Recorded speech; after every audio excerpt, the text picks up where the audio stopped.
Kapitan nagkagailiti sa galit ng mabalitaang may bigayan ng libreng bigas sa kanyang barangay.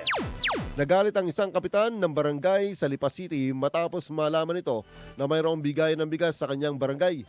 Ayon sa galit na kapitan na walang magbibigay umano ng bigas sa kanyang nasasakupan. Sa gitna ang mga tao sa barangay Inusluban, Lipa City ay paong mga nakapila na nang biglang dumating ang kapitan.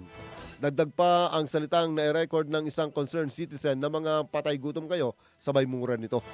Sa nasabing ko ang video, lubhang nagalit ang kapitan na tila hindi pinaalam sa kanya ang pangyayari na may bigayan ng bigas sa kanyang nasasakupan. Kaya naman ang reaksyon nito ay nagalit at pinapaalis na ang mga tao dahil sa nabasusan nito dahil wala umanong nagpaalam sa kanya.